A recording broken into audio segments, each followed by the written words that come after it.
32 years. That's how long the United States waited to host a World Cup again. And when that moment finally arrived, at SoFi Stadium in Los Angeles, Pochettino's side didn't ease into it. They announced themselves. 4 goals, a red card, a disallowed goal that wound everyone up, and the kind of tactical performance that tells you this isn't the same US team you've been writing off. Let's decode exactly how it happened. Mauricio Pochettino set up the United States in his preferred 4-2-3-1. Matt Freese in goal. A back four of Serginho Dest, Chris Richards, Tim Ream, and Anthony Robinson, with Robinson pushing high on the left. The double pivot was Tyler Adams and Weston McKennie, protecting the shape while giving Pulisic the license to roam behind Fuller and Balogun up top. Malik Tillman and Alex Freeman out wide. Paraguay, under Gustavo Alfaro, parked a compact 4-4-2. Gustavo Gomez captaining from right back. Damian Bobadilla and Diego Gomez in the middle. Miguel Almirón, the MLS and Premier League veteran, on the right. Antonio Sanabria leading the line. On paper, this was a battle between USA's pressing intensity and Paraguay's block and counter plan. Within 7 minutes, the contest was already going one way. The first goal came from the pressing trigger Pochettino had clearly drilled into this squad all week. USA won the ball in Paraguay's half through aggressive midfield pressure, forcing a situation on the right flank where the Paraguayan backline was disorganized. The ball was whipped into a dangerous central position, and Damian Bobadilla, under extreme pressure from a USA forward runner, could only turn it into his own net. 7 minutes in, USA 1-0. Tactically, this is textbook Pochettino. The United States pressed the first ball, but what really unlocked it was the second runner, the forward who made the diagonal run that forced Bobadilla to deal with cross and cover threat simultaneously. He couldn't do both. The ball went in. The key detail: Pochettino set the defensive line for Paraguay's right side as the primary trigger zone. Balogun and Tillman both made runs across the box, and that body-feinting movement created the chaotic situation the own goal came from. Paraguay's 4-4-2 was vulnerable to exactly this. Their wide midfielders were tracking runners but leaving the central defenders exposed to second ball pressure. USA exploited it immediately. 28th minute, Pulisic slipped the ball through. Balogun was onto it in a flash. The finish was clean, the run was perfect, and the celebration was wild. Tillman sprinting across. Arms out, the crowd at SoFi absolutely losing it. Then VR stepped in. Balogun was millimeters offside. Now tactically, this tells us something important. Paraguay's defensive line held discipline. Even under sustained USA pressure for 20-plus minutes, Junior Alonso and Omar Alderete had stayed compact and organized at the back. The offside trap wasn't luck, it was coached. But here's the thing about pressing a line that hard with forwards of Balogun's quality. Sooner or later, the timing clicks. VAR won't always say no. 10 minutes later, Weston McKennie answered the call. This is what a proper box-to-box midfielder looks like at a World Cup. McKennie wasn't operating as a sitting defensive pivot. He was the second wave. As USA built from the left side, McKennie arrived late into the Paraguay box, exactly the movement the 4-2-3-1 is designed to create.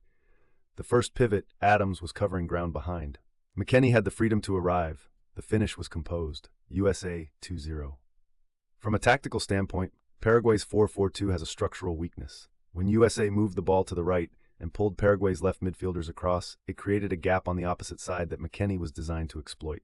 He ghosted in and finished. This is the double pivot's hidden weapon. One holds, one attacks. Adams enables McKennie, McKennie punishes. 3 minutes into the second half, and USA went for the throat. Malik Tillman had been excellent as the right winger all afternoon. Sharp, direct, making runs in behind. Just after the restart, the ball flashed across the Paraguay box and the space opened. Tillman was there. 3-0 to the USA. 5 minutes later, a red card for Paraguay. 52 minutes in, Paraguay went down to 10 men.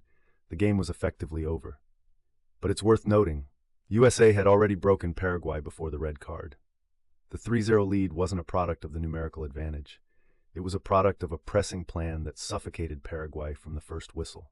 But credit where it's due. Paraguay didn't quit. Even at 3-0 with 10 men, Miguel Almirón, 32 years old, 2 decades of top-level experience, produced the moment of individual genius that kept this match from being a total rout. Almirón picked up the ball on Paraguay's right side, drove at the USA defense, and played a perfectly weighted pass into the path of substitute Mauricio. The finish was clean, 3-1. What this shows us, even against a USA side this organized, Almirón's ability to create from nothing is genuinely elite. The MLS star turned World Cup game changer. Give him an inch, and he'll take a mile. even at 3-0 down. It also reveals a slight vulnerability in USA's shape when defending on the counter with a lead. As USA pushed for a fourth, space opened on the left channel behind Robinson. Almirón found it. Pochettino will want to address that compactness in transition. 7th minute of injury time. Gio Reyna had come on as a late substitute, and with SoFi Stadium roaring, he got his name on the scoresheet. The move started wide left, funneled into the box, and Reyna, with the composure of a player who's been waiting for this moment his whole career, finished it. 4-1. Game over. What this moment tells us, the USA depth chart is real. Reyna, as a substitute who can score in injury time at a World Cup opener, that's a genuine weapon. Pochettino can rotate, he can change the game from the bench, and his players trust the system enough to execute it in their own stadium. So what have we learned from USA's World Cup opening statement? 1. Pochettino's 4-2-3-1 high press works at this level. 3 of their 4 goals came directly from the pressure they applied in Paraguay's half. 2. The double pivot of Adams and McKennie is the engine. Adams protects, McKennie attacks. Get that balance right and you're dangerous at every level. 3. The depth is the story. Tillman started and scored. Reyna came off the bench and scored. Balogun unlocked the press even when his goal was disallowed. This squad has players. 4. The weakness to watch. When USA chases a 4th goal late, the left channel behind Robinson opens up. Almirón exposed it. Better teams in the knockout rounds will target it harder. USA 4-1 Paraguay is not just a scoreline. It's a statement of intent. This is Decode the Moment. If you want tactics explained the way they actually matter, subscribe. New episodes every match day of this World Cup.